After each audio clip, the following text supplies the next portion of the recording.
Hello दोस्तों, कैसे हैं आप लोग। स्वागत है आपका मेरे यूट्यूब चैनल स्पीड 200।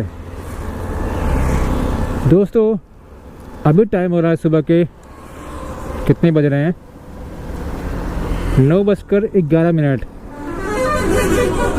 दोस्तों आज मैं आपको बताऊंगा कि हमारी गाड़ी का इंजन पावर कैसे प्रोड्यूस करता है, हमारी गाड़ी आगे कैसे बढ़ती है। दोस्तों आपके पास मोटरसाइकिल तो होगी, आपने गाड़ी पे चलाई रहेगी, लेकिन क्या आपने कभी सोचा है कि आपकी जो बाइक है वो पावर कैसे प्रोड्यूस करती है, कैसे स्पीड पकड़ती है। दोस्तों कोई भी बाइक हो, वो चाहे 100 सीसी की हो या फिर 1000 सीसी की हो, उसमें कंपनी पावर देती है जिसको हम लोग HP कहते हैं, यानी कि हॉर्स पावर कहते हैं। जितना बाइक में हॉर्स पावर रहेगा आपकी गाड़ी उतना तेज़ जाएगी। ठीक है, अभी मैं एग्जांपल के बोलता हूँ। जैसे ये गाड़ी है R15 है, इसका जो हॉर्स पावर है वो है 18 PS का है, HP का है। तो 18 HP का पावर जो है वो उतना तेज़ जाएगी गाड़ी।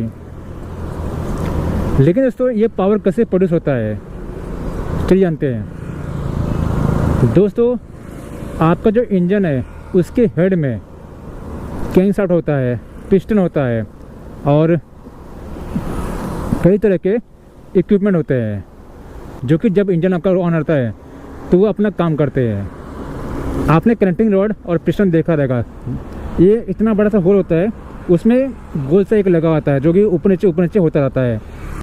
तो उससे आपका पावर प्रोड्यूस होता है। जितना बड़ा आपका सिलेंडर रहेगा, ठीक है, जितना क्यूबिकल सेंटीमीटर आपका सिलेंडर रहेगा उतना ही आपका पावर रहेगा। ठीक है,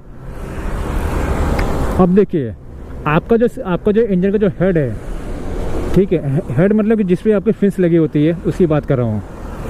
आपका जो इंजन का जो हेड है उसके अंदर कंबसन चैम्बर होता है जहाँ पे आपका इंजन ऑयल और एयर वो जलता है, वो पावर प्रोड्यूस करता है।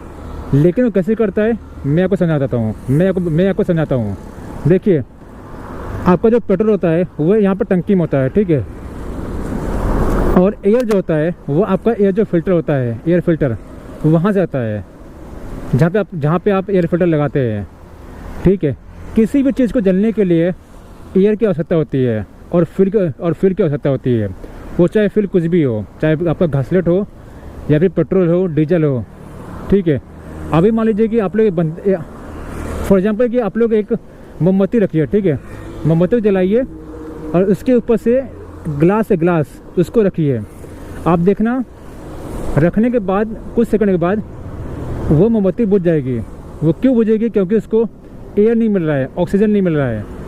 ठीक वही काम आपके बाइक में होता है। आपके इंजन का जो कंबसन चैम्बर होता है उसमें फ्यूल तो जा रहा है, ठीक है, और उसको जलाने के लिए आपको क्या चाहिए? हवा चाहिए, एयर चाहिए। तो वो जो एयर है वो आपके एयर फिल्टर से होके आपके इंजन में जाएगा, ठीक है, उसमें जाएगा। और फिर इसको जलाने के लिए क्या चाहिए? आपको चिंगारी चाहिए। और वो चिंगारी कौन देगा? आपका स्पार्क प्लग देगा। स्पार्क प्लग आपने देखा रहेगा जिसमें से हल्की हल्की चिंगारी निकलती है।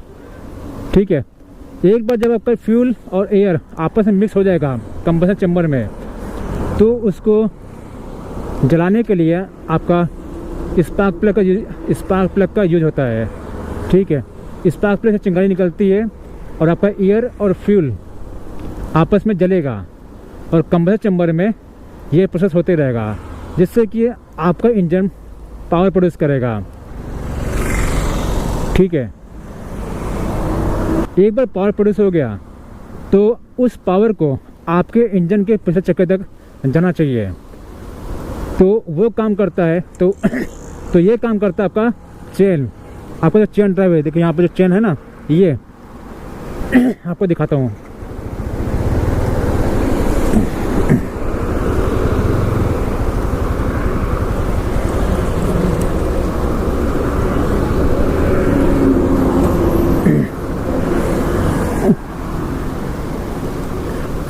ये देखिए आपके इंजन में पावर प्रोड्यूस हो गया, ठीक है, पावर प्रोड्यूस हो गया। तो उस पावर को आपके पिछले चक्के तक लाने के लिए क्या करना पड़ता है?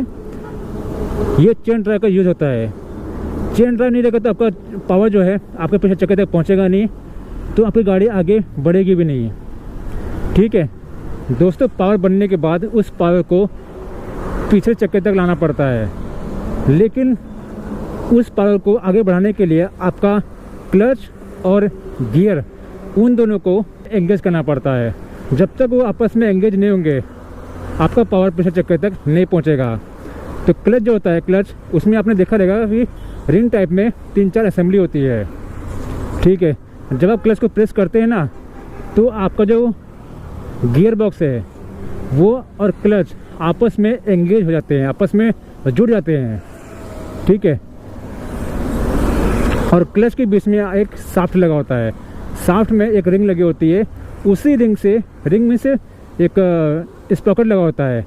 तो उस स्पॉकेट से लेके आपके पीछे स्पॉकेट तक चेन लगा होता है जो कि पावर को आपके पीछे चक्के तक पहुंचाता है। ठीक है, पावर जो है आपके क्लच तक आ चुका है, अब क्लच से होते हुए उसको जाना पड़ेगा गियर बॉक्स तक, गियर बॉक्स से जाएगा आपके पीछे चक्के तक। तो गियर बॉक्स से पहुंचाने के लिए क्या करना पड़ता है, क्लच को प्रेस करना पड़ता है। तो उससे आपका जो गियर बॉक्स है वो पहले डिसएंगेज रहता है, क्लच दबाते हैं तो आपका गियर बॉक्स आ जाता है अंदर, क्लच के अंदर, और फिर आपको गियर को चेंज करना पड़ता है, यानी कि गियर लगाना पड़ता है, जिससे कि आपका जो गाड़ी है वो आगे बढ़ती है। चलिए मैं आपको प्रैक्टिकली दिखाता हूँ, आप इसे समझ नहीं पाएंगे। अभी देखिए मेरी गाड़ी ऑन हो चुकी है। ठीक है, अब मैं गाड़ी को, अभी से मेरी गाड़ी सिर्फ ऑन हुई है, डिस्प्ले सिर्फ ऑन हुआ है, लेकिन इंजन स्टार्ट नहीं हुआ है। तो देखिए मैं इंजन स्टार्ट करता हूँ, यानी कि अभी जो एयर है और फ्यूल मेरे कंबशन चैम्बर में, इंजन में जा रहा है। अब उसको बंद करने के लिए क्या करना पड़ता है, मुझे गाड़ी को चालू करना पड़ता है। देखिए दोस्तों, देखिए जब आप गाड़ी को चालू करते हैं ना, एक आवाज़ आती है चिक चिक करके, वही जब आवाज़ आती है ना तो मतलब कि आपका जो स्पार्क प्लग है वो चिंगारी छोड़ रहा है, तो उसकी आवाज़ आती है। अभी एयर और फ्यूल जो है इंजन में मौजूद है, अब उसको जलाना है तो मुझे क्या करना पड़ेगा, गाड़ी को चालू करना पड़ेगा। देखिए गाड़ी चालू की, आवाज़ आई, चिक चिक की आवाज़ आई, और देखिए अभी एयर और फ्यूल अंदर बर्न हो रहा है। ठीक है, यानी कि पावर बन रहा है। अब उस पावर को मुझे मेरे रियल व्हील तक पहुंचाना है, तो मुझे क्या करना पड़ेगा, क्लच को प्रेस करना पड़ेगा, जिससे कि पावर जो है क्लच तक पहुंच जाए। अभी देखिए मैंने क्लच को यहाँ से प्रेस किया है, मतलब कि यहाँ जो असेंबली है ना मेरे इंजन में, क्लच की गोल वाली, वो इंजन को कनेक्ट हो चुकी है, यानी पावर जो है रेडी है क्लच तक पहुँचने के लिए। ठीक है, अब क्लच तक पहुँच चुकी है, अब क्लच से मुझे गियर बॉक्स तक पावर को पहुँचाना है। तो मुझे क्या करना पड़ेगा, मुझे गियर को लगाना पड़ेगा। गियर लगाऊंगा तो जो पावर है क्लच से मेरे गियर बॉक्स तक आएगा, और फिर गियर बॉक्स से मेरे जाएगा पिछले व्हील तक।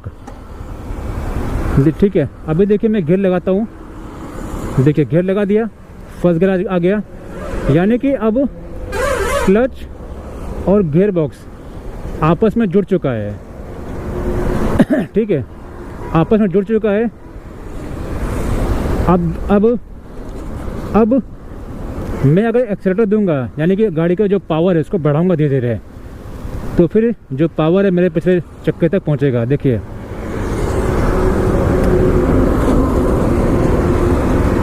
आगे गाड़ी बढ़ रही है, यानी कि जो पावर है मेरे गियर बॉक्स से होते हुए पिछले व्हील तक पहुंच रही है, इसलिए मेरी गाड़ी आगे बढ़ रही है। देखिए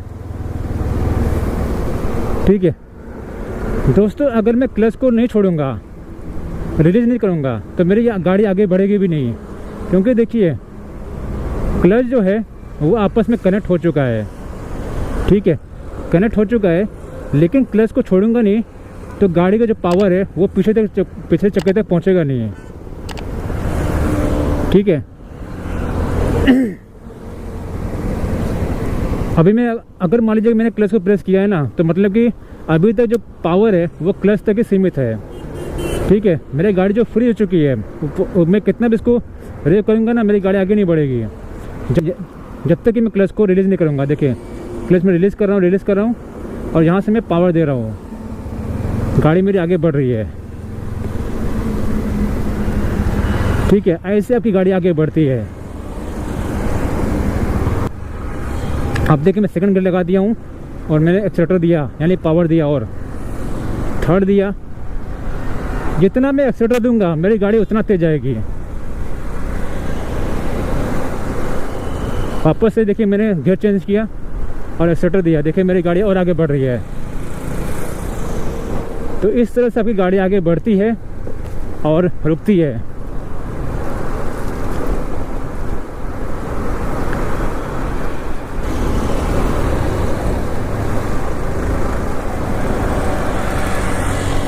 तो दोस्तों अब आप समझ गए रहेंगे कि हमारी गाड़ी पावर कैसे प्रोड्यूस करती है, या फिर हमारी गाड़ी आगे कैसे बढ़ती है।